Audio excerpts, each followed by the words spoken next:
یہ مضمون چل رہا تھا کہ حضرت ذوالقرنین انتہائی مشرقی حصے کی طرف پہنچے زمین کے، وہ علاقے فتح کرنے کے بعد پھر حضرت ذوالقرنین نے زیادہ تر مفسرین کی رائے کے مطابق شمال کا رخ کیا۔ قرآن میں نہیں ہے کہ نارتھ کی طرف گئے یا ساؤتھ کی طرف گئے، لیکن کچھ چیزیں بدیہی ہوتی ہیں۔ آبادی ظاہر ہے اس وقت نارتھ ہی کی طرف زیادہ تھی، ساؤتھ کی طرف آبادی بہت بعد میں دنیا میں آئی ہے، اور اب بھی بہت کم آبادی ہے ساؤتھ کی طرف، تو غالب یہی ہے کہ نارتھ کی طرف حضرت ذوالقرنین گئے۔ قرآن کہتا ہے ثم اتبع سببا حتی اذا بلغ بین السدین، سد کہتے ہیں بند کرنا، کہتے ہیں نا سد باب، اور انسداد دہشت گردی، باب انفعال میں جائے گا تو انسداد یعنی دہشت گردی کو بند کرنا، تو سدین دو سد یعنی دو آڑیں، تو پہاڑ کو آڑ سے تعبیر کیا گیا ہے کیونکہ پہاڑ رکاوٹ بن جاتا ہے ادھر کی آبادی ادھر اور ادھر کی ادھر جانے کے لیے، تو ایک آڑ کی طرح ہوتا ہے۔ تو قرآن کہتا ہے حتی اذا بلغ بین السدین، یہاں تک کہ جب دو پہاڑوں کے درمیان میں پہنچے، وجد من دونہما قوما، تو آپ نے پایا ان دونوں کے پیچھے ایک قوم کو، یا دونوں کے ایک طرف ایک قوم کو پایا۔ لا یکادون یفقہون قولا، ایسی قوم تھی لا یکادون یفقہون قولا، کہ بات سمجھنے کی صلاحیت ہی نہیں تھی اس کے اندر۔ دیکھیں حضرت ذوالقرنین جب مشرق کی طرف گئے تو زبان تو وہاں بھی نہیں آتی ہوگی، وہ الگ زبان ہوگی۔ جب سورج کے مغرب کی طرف گئے زمین کے دوسرے کنارے کی طرف، تو ان کی زبان بھی ذوالقرنین کی زبان سے میچ نہیں کرتی ہوگی، وہاں بھی ترجمان کی ضرورت پڑی ہوگی، لیکن وہاں قرآن نے یہ نہیں کہا کہ وہ بات سمجھتے ہی نہیں تھے۔ لیکن جب نارتھ کی طرف گئے ہیں تو قرآن کہہ رہے ہیں ایسی قوم دیکھی پہاڑوں کے پیچھے جو کچھ سمجھنے کی اس میں گویا صلاحیت ہی نہیں تھی، لا یکادون، ان میں کھوپڑی نہیں تھی ان کی۔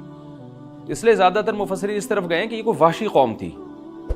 کوئی وحشی قوم ہوتی ہے نا جنگلوں میں جو رہنے والے، جیسے میں نے ایک ولاگ بنایا تھا، مسائی قوم ایک جنگل میں رہتی ہے، تو جنگلی قسم کی قوم تھی۔ کوئی ہو سکتا ہے پتے وتے جسموں پہ ڈھانپتے ہوں اور بالکل درندوں کی طرح جانوروں کی طرح رہتے ہو، تو اس ٹائپ کی قوم تھی کہ اوپر کھوپڑی ان کی خالی تھی، بات سمجھنے کی صلاحیت نہیں تھی ان میں۔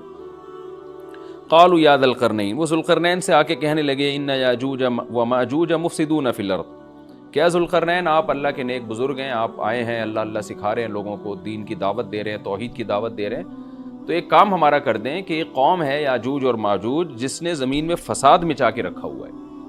اب سوال یہ پیدا ہوتا ہے کہ جب اس قوم میں کچھ سمجھنے کی صلاحیت ہی نہیں تھی تو ان کو یہ کیسے پتہ چل گیا کہ یہ ذوالقرنین اللہ کے نیک بندے ہیں، اور پھر ان سے بات چیت بھی ہوئی اور ذوالقرنین نے ان کو آگے یہ بھی بتایا کہ میں دونوں پہاڑوں کے درمیان سیسا پلائی ہوئی دیوار بنا کے ان پہاڑوں کو بند کر دوں گا، اس میں میرے ساتھ یہ تعاون کرو، تو یہ سب کانورزیشن ہوئی کیسے؟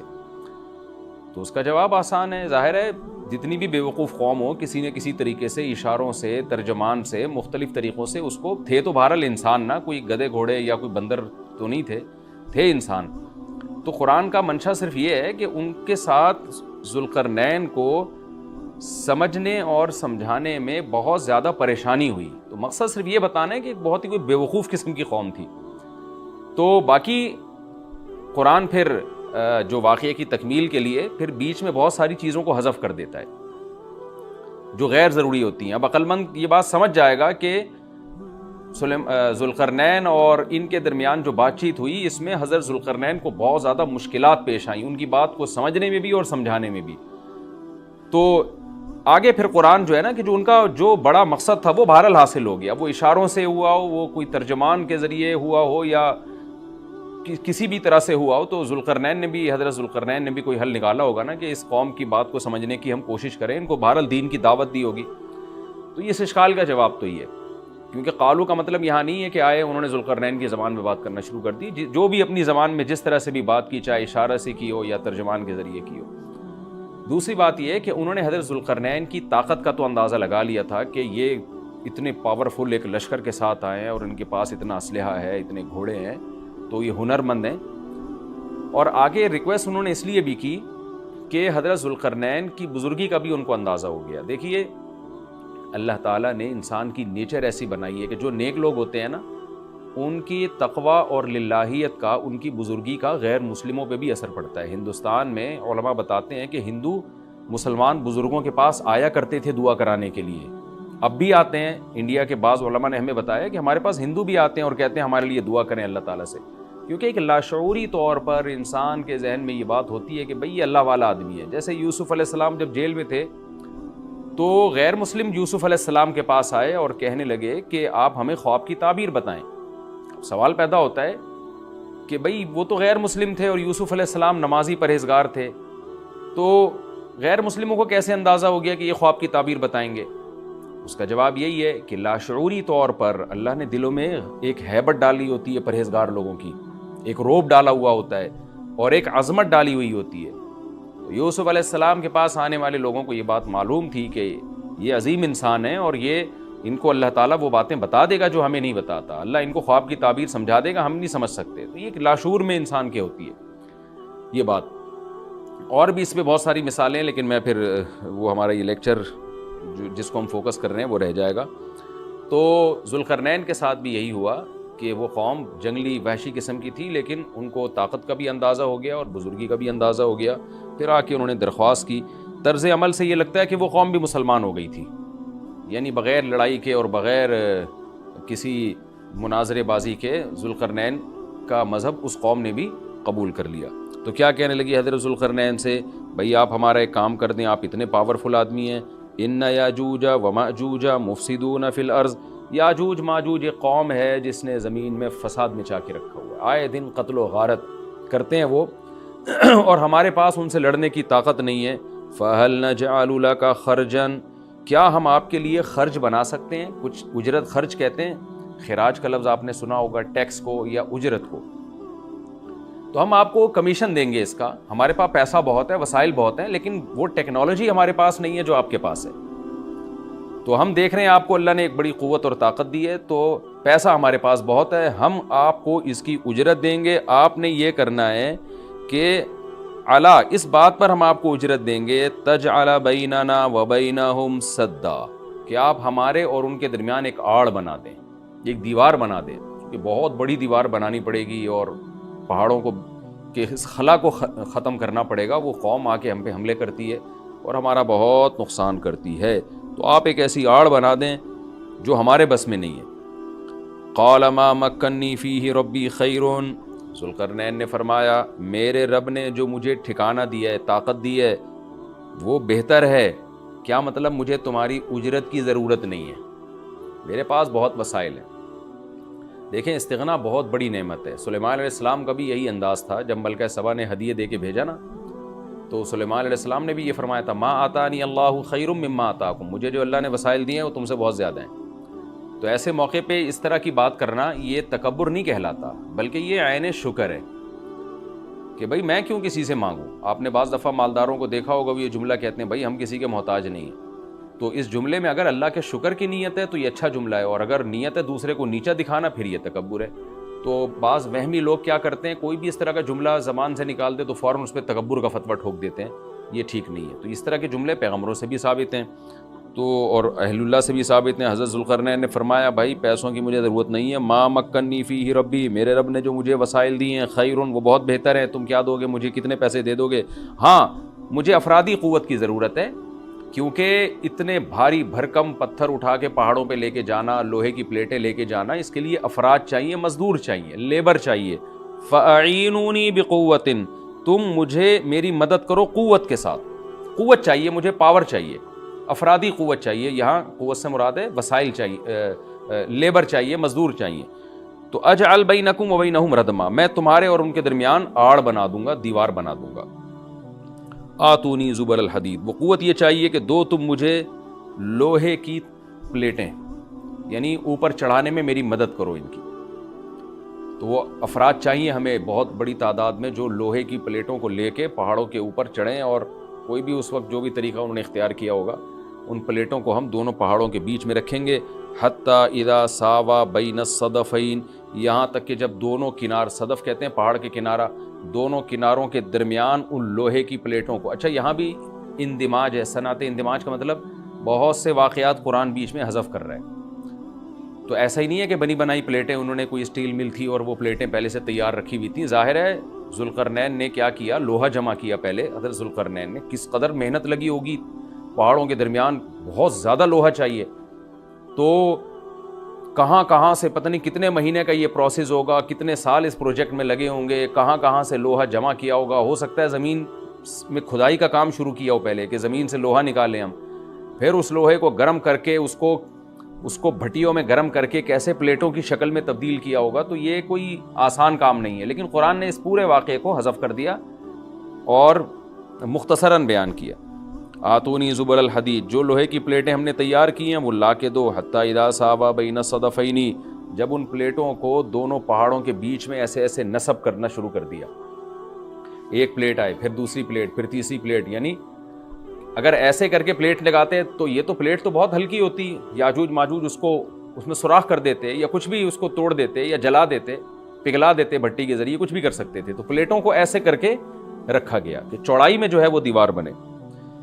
قال انفخوا, تو ذوالقرنین نے کہا اب ان میں آگ بھڑکاؤ. انفخوا کا مطلب پھونک مارنا ہے, لیکن یہاں پھونک سے بھٹی کی جو گرم کرنے کے لیے جو ہوا ڈالی جاتی ہے نا, جو جیسے آپ نے دیکھا ہوگا نا پرانے زمانے میں خواتین جو تھیں وہ بوڑھی مائیں کیا کرتی تھیں, دادیاں, وہ ایک پائپ لے کے نا کوئلوں میں پھونک مارتی تھیں. اس سے کیا ہوتا ہے, وہ ٹیمپریچر بڑھتا ہے.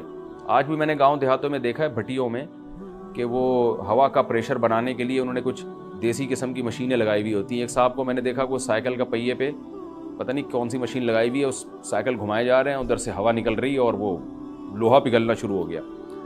تو بھٹی میں جو پہلے زمانے میں ٹیمپریچر بڑھایا جاتا تھا وہ ہوا کا پریشر بڑھا کے ہی بڑھایا جاتا تھا, یا ہو سکتا ہے کوئی گیس ہو جس کا پریشر بڑھانے کو انفخو سے تعبیر کیا جا رہا ہے. حتی اذا جعلہ نارن, یہاں تک کہ جب ان پلیٹوں کو بہت زیادہ گرم کر دیا اور آگ کی طرح, وہ پلیٹیں بیچ میں نصب کر کے نا آگ کی طرح پگھلنے لگیں, پانی کی طرح وہ پگھلنے لگیں.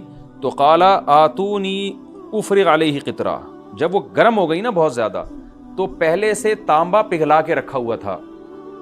یہاں بھی وہی تفصیل ہے کہ حضرت ذوالقرنین نے جو اتنا زیادہ تانبا پگھلا کے پہلے سے بالکل وہ پانی کی طرح تانبا پگھلایا ہوا تھا. میں نے دیکھا ہے جو کاپر ہے پگھلتا ہوا بھٹیوں میں, مجھے تو ایسی چیزیں دیکھنے کا بڑا شوق ہے. تو وہ اتنا زیادہ اس کا ٹیمپریچر ہوتا ہے نا کہ ایسا لگتا ہے جیسے جہنم کی آگ ہے. اللہ ہم سب کو محفوظ رکھے. تو میں کبھی کبھار جب یہ آیت پڑھتا ہوں تو میں سوچتا ہوں کہ کتنا بڑی مقدار میں حضرت ذوالقرنین نے کہاں کہاں سے تانبا جمع کیا ہوگا, پھر اس کو کیسے اس زمانے میں, جو صدیوں پرانی بات ہے, جب ٹیکنالوجی نے اتنی ترقی نہیں کی تھی, اس کا تو عشر اشیر بھی نہیں تھا, لیکن کیسے اس کو پگھلایا ہوگا انہوں نے, حضرت ذوالقرنین نے. تو وہ کسی دیگڑے میں جناب اتنا زیادہ, پھر دیگ کہاں سے لائے ہوں گے, وہ دیگ تو خود پگھل جائے گی. اس کے لیے مخصوص قسم کی ایک کوئی میٹل ہوتا ہے کہ اس کا ٹیمپریچر اور تانبے کا ٹیمپریچر میں فرق ہوتا ہے, کہ تانبا جس ٹیمپریچر پہ پگھلے گا تو اس دھات کو, تانبے کو جس دیگ میں ڈالا جائے وہ اس ٹیمپریچر پہ نہ پگھلتا ہو, یا کوئی پتھر کی دیگ ہوگی, جو بھی ہوگا, لیکن بہرحال یہ ساری چیزیں محیر العقول ہیں. تو حضرت ذوالقرنین نے پہلے سے بہت بڑی مقدار میں تانبے کو پگھلا کے رکھا ہوا تھا. اب انہوں نے کہا کہ آتونی افرغ علیہ قطرہ, قطر کہتے ہیں تانبے کو. اب یہ جو ہے دو مجھے میں اب ان پلیٹوں کے اوپر جو گرمی سے جو پگھل رہی ہیں نا, ان کے اوپر تانبا ڈال دوں گا. یعنی تانبا ڈالنے کا مقصد کیا تھا کہ دونوں پلیٹوں کے درمیان جو خلا ہے وہ پر ہو جائے, اور پلیٹوں کو پگھلانے کا مقصد یہ تھا کہ پلیٹیں اور تانبا آپس میں مکس ہو جائیں, یعنی ایک یکجان ہو جائیں وہ. کیونکہ جب ایک چیز گرم کر کے دوسری گرم چیز کے ساتھ ملائی جاتی ہے نا, تو وہ اس کے اجزاء ایک دوسرے میں داخل ہو جاتے ہیں اور وہ بالکل یکجان ہو جاتا ہے. تو آتونی افرغ علیہ قطرہ, دو مجھے یہ تانبا, میں اس کے اوپر انڈیل دوں گا. تو وہ دیگیں تانبے کی پگھلا کے پہاڑوں پہ چڑھایا گیا ان دیگوں کو, اور پھر وہ لوہے کی پلیٹوں کے بیچ میں جو خلا تھا نا, ان خلا میں وہ تانبے کا جو پگھلا ہوا تانبا تھا پانی کی شکل میں, اس پگھلے ہوئے تانبے کو ڈال دیا گیا. تو وہ یکجان ہو کر ایک بہت مضبوط آہنی دیوار بن گئی. فَمَا اسْطَاعُوا أَن يَظْهَرُوهُ, اب یاجوج ماجوج میں اس کی استطاعت نہیں رہی کہ اس پہ چڑھ سکیں. وَمَا اسْتَطَاعُوا لَهُ نَقْبًا, اور اس دیوار میں نقب کی استطاعت بھی نہیں رہی. کتنا لمبا سوراخ کریں گے اس کو کھود کے, یہ بھی ان کے لیے ممکن نہیں رہا. جب اتنا زبردست پروجیکٹ چند مہینوں میں یا چند سالوں میں مکمل ہوا, یا چند دنوں میں, اس کی حقیقت اللہ ہی جانتا ہے, لیکن یہ بہت بڑا پروجیکٹ تھا, بہت ایک شاندار کام تھا, جو شاید اس زمانے میں بہت مشکل ہو.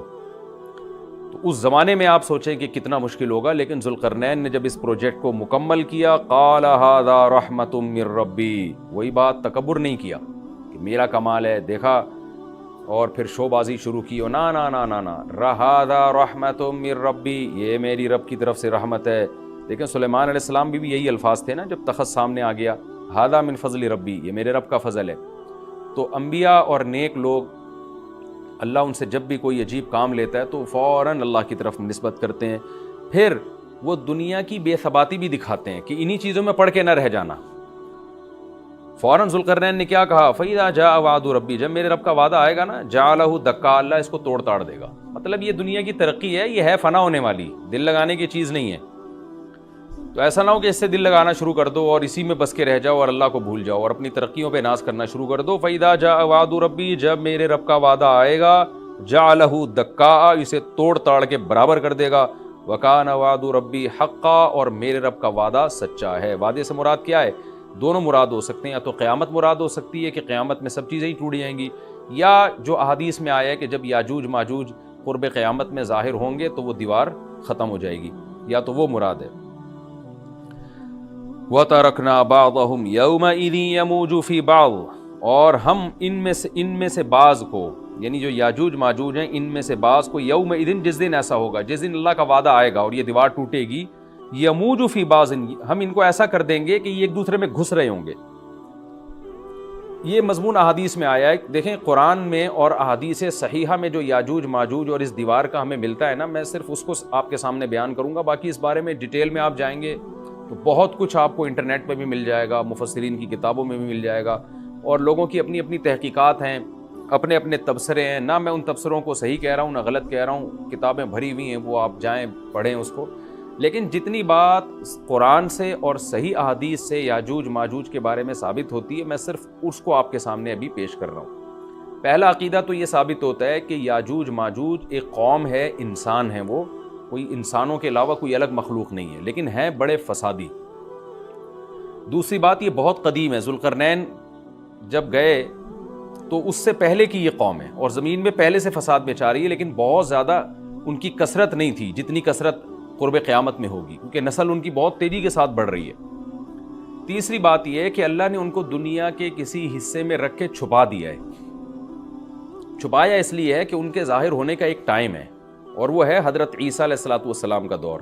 حضرت عیسیٰ ابن مریم کے دور میں یاجوج ماجوج ظاہر ہوں گے، تو اسی کو آپ چوتھا پوائنٹ بھی کہہ سکتے ہیں۔ تیسرا پوائنٹ کیا ہو گیا کہ ان کو چھپا دیا گیا ہے، لہذا یہ جو لوگ کہتے ہیں نا یاجوج ماجوج دریافت ہو گئے ہیں، فلاں جگہ ہیں فلاں جگہ ہیں، تو بھائی ہمیں جب ایک چیز چھپا دی گئی ہے اور ایک ٹائم بتا دیا گیا ہے کہ اس ٹائم پہ ظاہر ہوں گے، تو اس سے پہلے وہ دریافت ہو ہی نہیں سکتے۔ پہلے دریافت ہو گئے تو اس کا مطلب نبی صلی اللہ علیہ وسلم کی گویا پیش گوئی غلط ہو گئی، تو جو جس کا ٹائم ہے اسی ٹائم پہ وہ ظاہر ہوں گے۔ چوتھی بات میں نے جیسے بتائی کہ حضرت عیسیٰ علیہ السلام کے دور میں وہ ظاہر ہوں گے۔ پانچویں بات، صحیح حدیث سے یہ بات ثابت ہے کہ یاجوج ماجوج وہ جو دیوار بنی تھی اس کو چاٹتے رہتے ہیں، ختم کرتے ہیں۔ اب چاٹنا کا جو لفظ حدیث میں ہے اس سے مراد زبان سے چاٹنا بھی ہو سکتا ہے، اور یہ کنایا بھی ہو سکتا ہے کہ اس کو ختم کرنے کی کوشش میں لگے ہوئے ہیں۔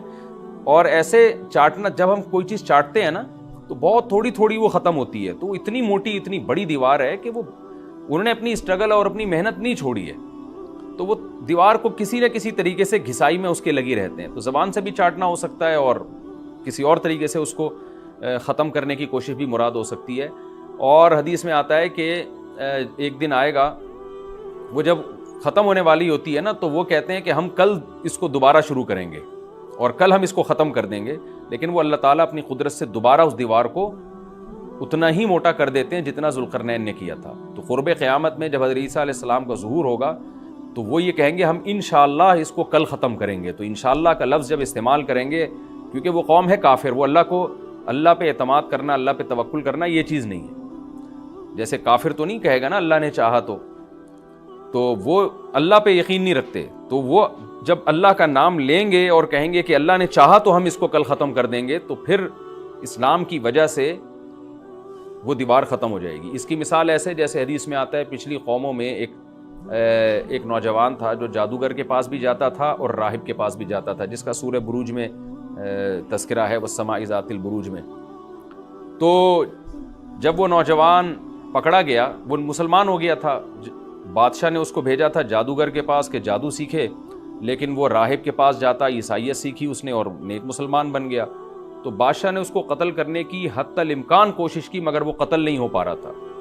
بادشاہ نے اس کو پہاڑ پہ بھیجا اپنے سپاہیوں کو لے کے کہ پہاڑ سے لے جا کے اس کو گرا دو، لیکن اللہ نے مدد کی کہ وہ سپاہی گر گیا، یہ بچ گیا۔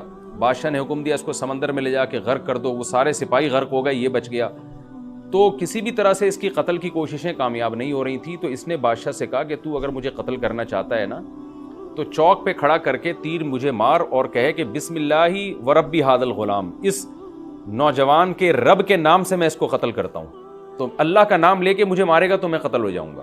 نوجوان یہ قربانی اس لیے دے رہا تھا کہ بادشاہ جب پوری پبلک کے سامنے اللہ کا نام لے گا تو لوگوں کو یقین آ جائے گا کہ بھئی اللہ کا نام لینے سے تو کام ہو گیا، اور اللہ کا نام لیے بغیر کام نہیں ہو رہا تھا۔ تو جو بادشاہ اللہ کو مانتا نہیں تھا آج اس کو بھی اللہ کا نام لینا پڑا ہے۔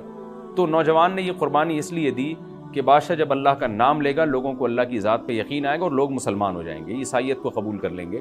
تو اس نوجوان نے یہ قربانی دی اور بادشاہ نے اللہ کا نام لے کے جب تیر مارا تو وہ نوجوان شہید ہو گیا، اور لیکن پورا ملک مسلمان ہو گیا، عیسائیت قبول کر لی۔ اور سورہ بروج میں پھر اللہ نے ان کا تبصرہ کیا، ان کا واقعہ بیان کیا ان کے بارے میں کہ کیسے بادشاہ نے خندقیں کھود کے پوری قوم کو جو ہے وہ جو دین سے پیچھے نہیں ہٹے ان کو کس طرح سے آگ میں پھینک دیا ان سب کو۔ تو اس سے پتہ چلتا ہے کہ کافر بھی بعض دفعہ جب اللہ کا نام لیتا ہے نا تو اس کو دنیاوی فائدہ ہو جاتا ہے۔ تو یاجوج ماجوج بھی تنگ آ کر پھر اللہ کا نام لیں گے اور کہیں گے اللہ نے چاہا تو ہم اس دیوار کو کل ختم کر دیں گے، اور بالآخر وہ دیوار ختم ہو جائے گی۔ پھر قرآن کے الفاظ ہیں آگے کہ جب یہ دیوار ختم ہوگی وَتَرَكْنَا بَعْضَهُمْ يَوْمَئِذٍ۔ اچھا ہاں، میں بتا رہا تھا کہ حدیث سے کیا پوائنٹ پتہ چلتے ہیں، تو یہ 5 پوائنٹ ہو گئے۔ چھٹا پوائنٹ یہ کہ حضرت عیسیٰ ہی کے دور میں یہ کسی وبا کے ذریعے ہلاک ہو جائیں گے۔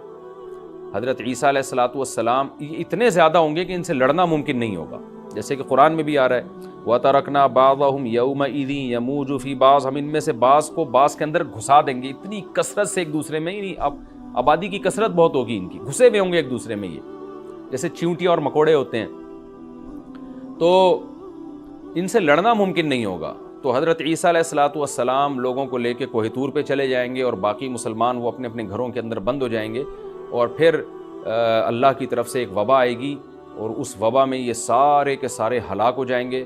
اور پھر جب ہلاک ہو جائیں گے تو اتنی زیادہ ان کی لاشیں زمین پہ ہوں گی، اتنی زیادہ کہ انسانی آبادی ان کی لاشوں سے متعفن ہونا اور بیمار ہونا شروع ہو جائے گی، ان کی لاشوں سے بدبو اٹھے گی، اور ظاہر ہے انسان ہوں گے یہ، تو اس کی وجہ سے جو زمین کا ماحول خراب ہوگا۔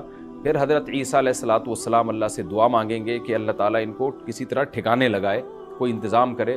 پھر حدیث میں آتا ہے بارشیں ہوں گی اور سیلاب آئیں گے، اور ان کی لاشیں بہہ بہہ کے پانیوں میں جا کے، سمندروں میں جا کے ختم ہو جائیں گی۔ اللہ تعالیٰ ان کو اس طرح سے ٹھکانے لگائے گا۔ تو یہ یہاں تک جتنے بھی مضامین ہیں یہ صحیح احادیث سے ثابت ہیں۔ تو قرآن کہتا ہے وَتَرَكْنَا بَعْضَهُمْ يَوْمَئِذٍ يَمُوجُ فِي بَعْضٍ، ہم ان میں سے بعض کو بعض میں چھوڑ دیں گے، بہت کثرت ہوگی۔ وَنُفِخَ فِي الصُّورِ، اور پھر سور پھونکا جائے گا۔ قرآن میں تو یہ کہ سور پھونکا جائے گا ایسے لگ رہا ہے جیسے فوراً پھونکا جائے گا، مگر احادیث میں تفسیر ہے کہ فوراً نہیں پھونکا جائے گا۔ یاجوج ماجوج قیامت کی نشانیوں میں سے ایک بہت بڑی نشانی ہوگی، یعنی یہ اس بات کی علامت ہوگی کہ اب قیامت بہت قریب ہے۔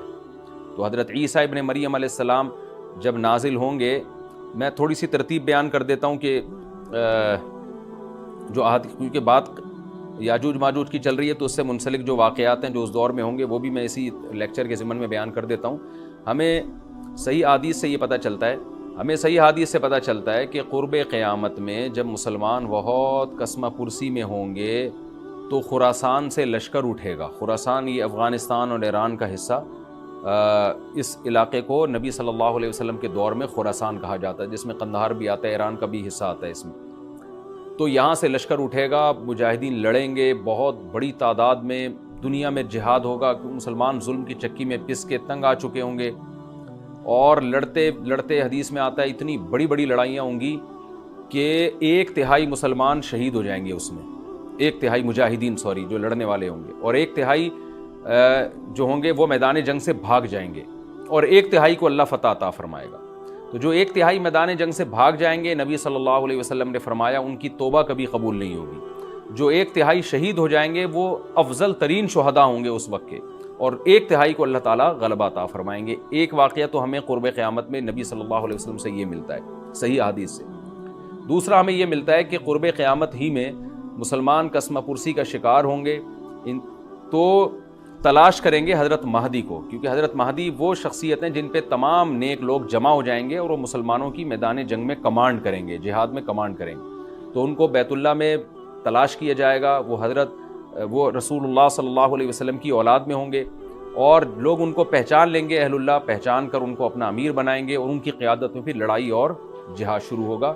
اور یہ لڑائی جب دمشق میں لڑائی ہو رہی ہوگی تو دمشق میں عصر کی نماز کے وقت حضرت مہدی، میں نے جو یہ کہا کہ دمشق میں لڑائی ہو رہی ہوگی، مقصد یہ نہیں ہے کہ دمشق کوئی میدان جنگ بنا ہوا ہوگا، مقصد یہ ہے کہ وہ مجاہدین کا لشکر دمشق میں ہوگا عصر کی نماز کے وقت، لڑائی چاہے کسی اور میدان میں ہو رہی ہو، لیکن احادیث میں ہمیں دمشق کا تذکرہ ملتا ہے۔ تو دمشق میں حضرت شام کا تذکرہ ملتا ہے، اور جو قرائن ہمیں ملتے ہیں وہ دمشق کی ایک خاص مسجد ہے، وہ مسجد حضرت مفتی تقی عثمانی صاحب اور مفتی رفیع عثمانی صاحب نے اس کو ہائی لائٹ بھی کیا، لیکن وہ یقینی نہیں ہے، یہ خوب سمجھیں، انہوں نے اس کا بھی تبصرہ کیا کہ اس کے بارے میں کوئی یقین نہیں ہے۔ تو حضرت مہدی عصر کی نماز پڑھا رہے ہوں گے، لوگ امامت میں آپ کے پیچھے کھڑے ہوں گے، یہاں تک کہ مسجد کے مینار پر، آج بھی وہ مینار موجود ہے جس کے بارے میں غالب گمان ہے کہ یہ وہ مینار ہے جہاں حضرت عیسیٰ علیہ السلام نازل ہوں گے، غالب گمان کے درجے میں کہا جا سکتا ہے، ورنہ پھر اسی کے اڑوس پڑوس میں کوئی مسجد ہوگی۔ میرا اگر شام جانا ہوا تو انشاءاللہ میں ارادہ ہے کہ میں ولاگ میں اس مسجد کا بھی تذکرہ کروں گا، اس جگہ کا بھی تذکرہ کروں گا، لیکن میں پہلے یہ بات بتا دوں کہ وہ 100% یقینی نہیں ہے، ایسا نہ ہو کہ اس مسجد کے مینار پہ چڑھ کے لوگ جو ہے وہ اس کے کوئی مینار کو ہی چاٹنا شروع کر دیں تبرک کے طور پہ۔ تو عصر کی نماز کا ٹائم ہوگا، حضرت عیسیٰ ابن مریم علیہ الصلاۃ والسلام فرشتوں کے کندھوں پہ ہاتھ رکھ کے نیچے اتریں گے نماز کے ٹائم پہ، یعنی آسمان سے مینار تک آئیں گے، اور پھر مینار سے آپ کے لیے سیڑھیاں لگائی جائیں گی، سیڑھیوں کے ذریعے مینار سے نیچے اتریں گے اور لوگ ان کو پہچان لیں گے۔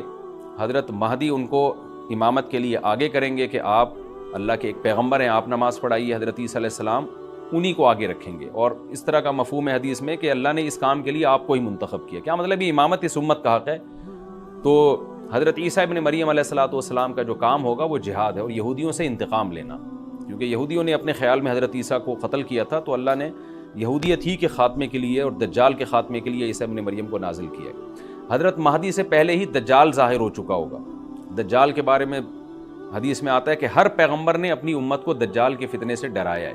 اچھا، یہ دجال ایک ایسی شخصیت ہے جس کا یہودی انتظار ہم سے زیادہ کر رہے ہیں، کیونکہ یہودی اس کو اپنے لیے نجات دہندہ سمجھتے ہیں، جبکہ حدیث میں آتا ہے کہ دجال کانا ہوگا اور اس کا خدائی کا دعویٰ ہوگا، اس کے پاس کچھ ایسی طاقتیں ہوں گی کہ مردے کو زندہ کر دے، زندہ کو مار دے، ایک طرف اس کے باغ ہوگا، ایک طرف اس کے آگ ہوگی، جو اس پر ایمان لائے گا اس کو باغ میں داخل کرے گا، اور جو اس پر ایمان نہیں لائے گا اس کو آگ میں داخل کرے گا۔ اور رسول اللہ صلی اللہ علیہ وسلم نے فرمایا اس کی جو آگ ہے حقیقت میں وہ جنت کا باغ ہوگا، اور اس کا جو باغ ہے حقیقت میں وہ جہنم کی آگ ہوگی۔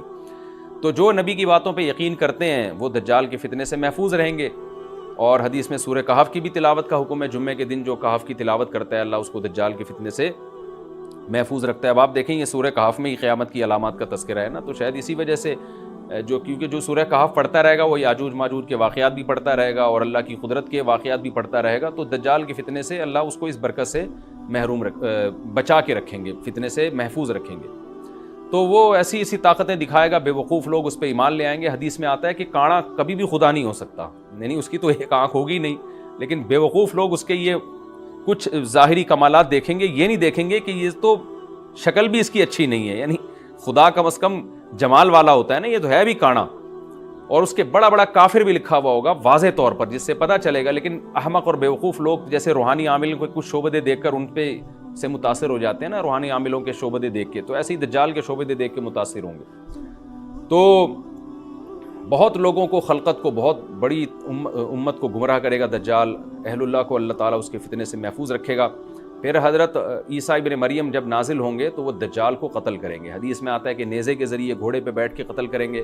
علماء نے اس حدیث کا دو مطلب بیان کیے ہیں کہ یا تو اس کا مطلب یہی ہے کہ واقعی گھوڑے پہ بیٹھیں گے، نیزہ استعمال کریں گے، اور زمین جو ہے وہ اتنی پہلے اس سے جنگیں ہو چکی ہوں گی کہ لوگ دوبارہ تلواروں گھوڑوں کی طرف آ جائیں گے۔ اس بات کا امکان ہے، ہر ملک ایٹمی طاقت بن چکا ہے، تو اگر یہ ایٹم بم سارے ملک آپس میں چلا دیں تو ہم دوبارہ گدے گھوڑوں والی زندگی پر آ جائیں گے، ٹیکنالوجی ساری تباہ و برباد ہو جائے گی، انسان کی ترقی۔ تو اس بات کا بھی امکان ہے کہ کوئی اس سے پہلے ہو سکتا ہے کوئی ایسی جنگ عظیم ہو کہ انسانیت دوبارہ پہاڑوں پتھروں کے دور میں آ جائے، لیکن ظاہر یہ معلوم ہوتا ہے کہ رسول اللہ صلی اللہ علیہ وسلم نے جو کلام کیا ہے، ظاہر ہے اس دور کے لحاظ سے جو لوگوں کے جہاں تک جو لوگوں کی مینٹل اپروچ ہے وہاں تک، تو نبی صلی اللہ علیہ وسلم میزائل یا اور ٹینکوں کا تذکرہ کرتے تو کیا سمجھ میں آتا؟ تو گھوڑے سے مراد ہے جو اس زمانے کا گھوڑا ہوگا، اور نیزے سے مراد ہے اس زمانے کا جو اسلحہ ہوگا، کیونکہ نیزہ نبی کے دور کا ایک مناسب اسلحہ تھا اور گھوڑا نبی کے دور کی میدان جنگ کی ایک مناسب سواری تھی۔ تو اس سے یہ بھی پتہ چلتا ہے کہ ہو سکتا ہے عیسیٰ ابن مریم نیزے کے بجائے کلاشنکوف کا استعمال کر لیں، تو یعنی وہ نیزہ جو ہے وہ اس کلاشنکوف کی یا جو بھی اسلحہ اس وقت حضرت عیسیٰ ابن مریم استعمال کریں گے اس کی ایک تعبیر ہے، تو اس کا بھی پورا امکان ہے۔ تو ہمیں بہرحال اتنا ایمان ہمارے لیے ضروری ہے کہ دجال کو قتل کرنے والی جو ذات ہے، جو شخصیت ہے، وہ عیسیٰ ابن مریم علیہ الصلاۃ والسلام۔ تو حضرت عیسیٰ کے ذریعے اللہ تعالیٰ دجال کو قتل کریں گے، اور حضرت عیسیٰ کی قیادت میں زبردست جہاد ہوگا۔ حدیث میں آتا ہے کہ عیسیٰ ابن مریم اس دنیا کو امن سے بھر دیں گے، اتنا امن ہو جائے گا اور اتنی مالی فراوانی ہوگی، اتنی مالی، کیونکہ دنیا میں مال بہت ہے، ڈسٹریبیوشن صحیح نہیں ہے، جو تقسیم ہے نا مال کی وہ ظالمانہ ہے، جس کی وجہ سے غریب غریب سے غریب تر ہے، امیر امیر سے امیر تر ہے۔ حضرت عیسیٰ ابن مریم ایسا نظام قائم کریں گے کہ جس سے مال کی صحیح تقسیم، اور لوگ اٹھیں گے زکوٰۃ کا مستحق تلاش کریں گے اور لوگوں کو زکوٰۃ کا مستحق نظر نہیں آئے گا، غریب تلاش کرنا مشکل ہو جائے گا۔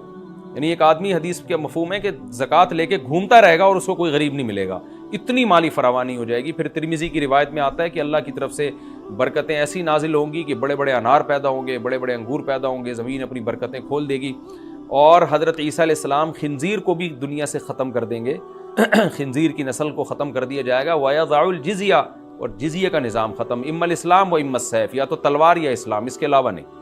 تو نبی صلی اللہ علیہ وسلم کو اللہ نے جس مقصد کے لیے دنیا میں بھیجا تھا، اس مقصد کی جو تکمیل ہے وہ عیسیٰ ابن مریم کے ذریعے۔ باقی اس میں حکمتیں کیا ہیں اس پر میرے الگ سے بیانات موجود ہیں کہ اللہ نے حضرت عیسیٰ ابن مریم کا انتخاب کیوں کیا اس کام کی تکمیل کے لیے، اسی امت میں کوئی کیوں منتخب نہیں کر لیا، یا یہ کہ پیغمبر صلی اللہ علیہ وسلم ہی کے ذریعے پوری دنیا میں اسلام کو غالب کر دیا جاتا، اس میں کیا حکمتیں ہیں، اس پر میرے الگ سے بیانات موجود ہیں۔ ابھی تو میں کوشش کرتا ہوں کہ تفسیر سے میں جو ٹو دا پوائنٹ بات ہے اس سے یہاں اس لیکچر میں نہ ہٹوں۔ تو اسی وقت حضرت عیسیٰ ابن مریم اس کو یاجوج ماجوج کو قتل کریں گے اور دنیا انصاف سے بھر جائے گی، اور اللہ تعالیٰ نے جو پیغمبروں کو دنیا میں بھیجا تھا اس کا مقصد کیفیت اور کمیت دونوں لحاظ سے حاصل ہو جائے گا۔ اس کے بعد پھر آہستہ آہستہ دنیا میں زوال شروع ہوگا، اور پھر جب پوری دنیا کے لوگ زوال کا شکار ہوتے ہوتے کفر کی طرف جائیں گے، گناہوں کی طرف، اور حدیث میں آتا ہے جب تک ایک شخص بھی اللہ کا نام لینے والا ہوگا اس دنیا پر قیامت نہیں آئے گی، یہاں تک کہ آخری شخص جب دنیا سے اٹھے گا جو اللہ کا نام لیا کرتا تھا، اس کے بعد اللہ تعالیٰ سور پھونکیں گے، جبریل کو حکم دیں گے سور پھونکنے کا، اور اس دنیا کو تباہ و برباد کر دیا جائے گا۔ تو آگے قرآن کہتا ہے وَنُفِخَ فِي الصُّورِ، اور پھر سور میں پھونکا جائے گا، فَجَمَعْنَاهُمْ جَمْعًا، پھر ہم ان تمام انسانوں کو جمع کر دیں گے، وَعَرَضْنَا جَهَنَّمَ يَوْمَئِذٍ لِّلْكَافِرِينَ عَرْضًا، اور قیامت کے دن ہم جہنم کو یومئذ، جس دن ایسا ہوگا یعنی جس دن سور پھونکا جائے گا، یہ دوسرا سور مراد ہے، للکافرین عرضا، کافروں کے سامنے پیش کر دیں گے، الذین کانت اعینہم فی غطاء عن ذکری، یہ وہ لوگ ہیں جن کی آنکھیں میری یاد سے پردے میں پڑی ہوئی تھی، یعنی میری یاد کی چیزیں ان کو نظر ہی نہیں آتی تھیں، غفلت میں پڑی ہوئی تھی جن کی آنکھیں، وکانوا لا یستطیعون السمع، اور یہ سننے کی صلاحیت بھی نہیں رکھتے تھے، نہ حق بات سنتے تھے نہ حق دیکھتے تھے، بس اپنے خواہشات کی جو چیزیں ہیں وہ ان کو اچھی لگتی تھیں اور وہی ان کو سمجھ میں آتی تھیں۔ تو یہ ہمارا رکوع الحمدللہ کمپلیٹ ہو گیا۔ اس رکوع میں ہمیں بہت سارے اسباق ملتے ہیں، میں نمبر وار اس کو مختصراً بیان کر دیتا ہوں۔ پہلی بات تو یہ کہ دیکھیں اللہ تعالیٰ نے کیسے کیسے بادشاہ دنیا میں بھیجے ہیں اور کتنے پاورفل بادشاہ۔ حضرت ذوالقرنین کا نام ہی قرن والا، دو کناروں والا، زمین کے بہت بڑے حصے کو حضرت ذوالقرنین نے فتح کیا، اور اللہ کے نیک بندے کیسے اللہ کے راستے میں لڑتے رہے ہیں۔ تو یہ جو لوگ بیٹھ جاتے ہیں نا بس عبادت کرو اور لڑائی وڑائی اسلام میں ہے ہی نہیں، یہ دنیا میں کوئی بھی عقل مند اس نظریے کا حامی نہیں ہوگا۔ تو طاقت اور قوت کی اسلام میں بہت زیادہ اہمیت ہے۔ اس سے ہمیں یہ بھی پتہ چلتا ہے کہ اپنے ملک کی، خاص طور پر اسلامی ملک کی جو فوجی قوتیں ہیں، جو فوجی طاقتیں ہیں، ان کی ہمیں قدر کرنی چاہیے. کیونکہ اگر کوئی بھی ملک عسکری لحاظ سے کمزور ہو جائے، کیونکہ اللہ تعالیٰ تو جو عسکری لحاظ سے طاقتور قومیں تھیں اللہ نے ان کا کتنا تذکرہ کیا. ہاں وہ اللہ کے باغی نہ ہوں، تو اسلامی ملک میں کوئی بھی اسلامی کنٹری ہے، چاہے سعودی عرب ہے، چاہے پاکستان ہے، چاہے ترکی ہے، کوئی بھی اسلامی کنٹری ہے، اس کی فوج کی قدر کرنی چاہیے، کیونکہ اسی کی وجہ سے ملک کا بارڈر محفوظ ہوتا ہے. اگر مسلمان عسکری لحاظ سے کمزور ہونا شروع ہو جائیں تو کافر ہمیں گاجر مولی کی طرح کاٹنا شروع کر دیں، اسلام دشمن قوتیں ہمیں کھا جائیں، ختم کر دیں ہمیں کھا کے. تو نیک قوتوں کو اپنی بقا کے لیے ہمیشہ سے ایک اسلحے کی اور طاقت کی ضرورت رہتی ہے. اس کی اہمیت اسلام میں بہت زیادہ ہے.